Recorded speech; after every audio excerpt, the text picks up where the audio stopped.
Jangan tersulut emosi. Mazmur 37 ayat 8. Berhentilah marah dan tinggalkanlah panas hati itu. Jangan marah, itu hanya membawa kepada kejahatan. Jemaat yang dikasihi Tuhan, polisi menetapkan 4 remaja pelaku penganiayaan sadis pada pelajar berinisial N 15 tahun sebagai tersangka. Penganiayaan itu berawal dari hal yang sepele. Kasat Reskrim Polres Pasuruan AKP Faruk Asadi Haiti menjelaskan korban dan para pelaku merupakan teman sekolah. Antara para pelaku dan korban tergabung di grup WhatsApp atau WA. Namun meski tergabung di grup, korban dinilai tak pernah aktif.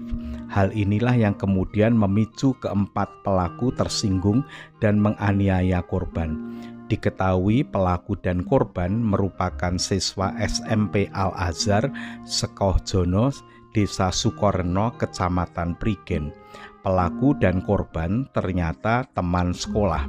Penganiayaan itu dilakukan di sekitar warung kopi Dusun Sumberjo, Desa Lumbangrejo, Kecamatan Prigen, Kabupaten Pasuruan pada hari Kamis 3 Februari 2023 pukul 13 WIB.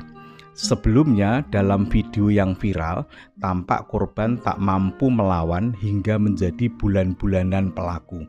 Video pertama berdurasi 49 detik memperlihatkan aksi pelaku telanjang dada menghampiri remaja berseragam sekolah. Detik.com 6 Maret 2023. Jemaat terkasih, kekerasan remaja semakin banyak terjadi. Remaja kita menjadi pribadi yang mudah tersinggung, mudah marah, dan melakukan tindakan sadis. Padahal yang memicu kekerasan bukan persoalan besar, tetapi hanya soal sepele. Seperti berita di atas, hanya karena kurang aktif di grup WA, seorang pelajar dianiaya.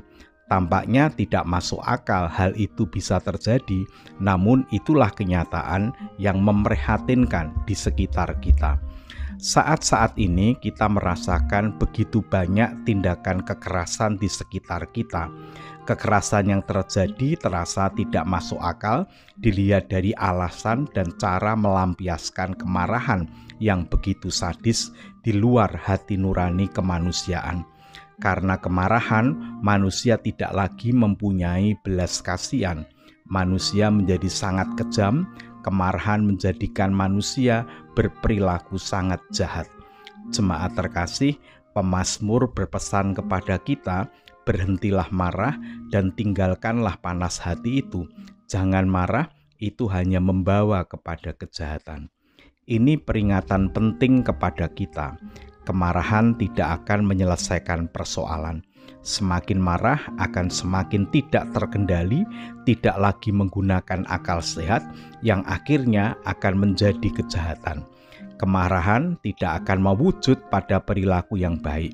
Kemarahan selalu mewujud dalam perilaku jahat. Semakin tidak dapat dikendalikan, akan semakin jahat. Oleh karena itulah pemazmur mengatakan, berhentilah marah. Itu karena jika tidak berhenti, kemarahan akan semakin besar dan akan semakin membawa kepada kejahatan. Jemaat terkasih, karena dosa manusia, kita mewarisi salah satu potensi dosa, yaitu kemarahan. Semua manusia berpotensi marah. Oleh karena itu yang bisa kita lakukan adalah mengendalikan diri, berjuang untuk berhenti marah. Kemarahan jangan terus dilanjutkan. Jika suatu ketika kita marah, harus segera diakhiri. Jika tidak, kita akan melakukan kejahatan. Jika sudah terjadi, maka tinggallah penyesalan. Tuhan mengaruniakan kita akal dan budi.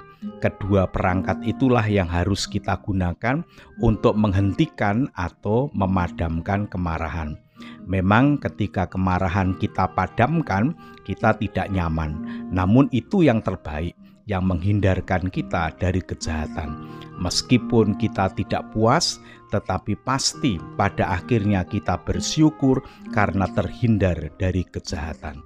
Salam sehat, salam bahagia, Tuhan Yesus memberkati. Mari kita berdoa. Allah yang Maha Kasih, yang kami yakini hadir dan berkarya di dalam Allah Bapa, Allah Anak, dan Roh Kudus. Kami bersyukur sebelum kami beristirahat, Tuhan memperkenankan kami menerima dan menggumuli firman Tuhan. Kembali Tuhan mengingatkan agar kami dapat mengendalikan diri, agar kami dapat memadamkan kemarahan, agar kami terhindar dari kejahatan.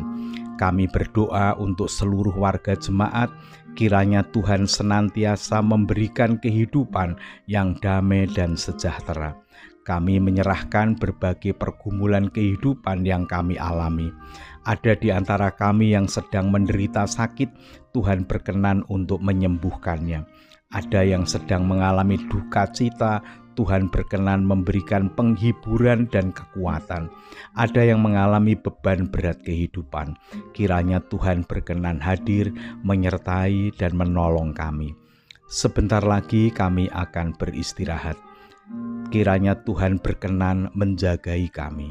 Jika esok hari Tuhan masih memberikan kesempatan kepada kami untuk melanjutkan kehidupan ini, kiranya Tuhan memberikan kekuatan kepada kami agar kami dapat menjalani kehidupan ini dengan bermakna. Ampunilah segala dosa kami, di dalam nama Tuhan Yesus Kristus kami berdoa. Amin.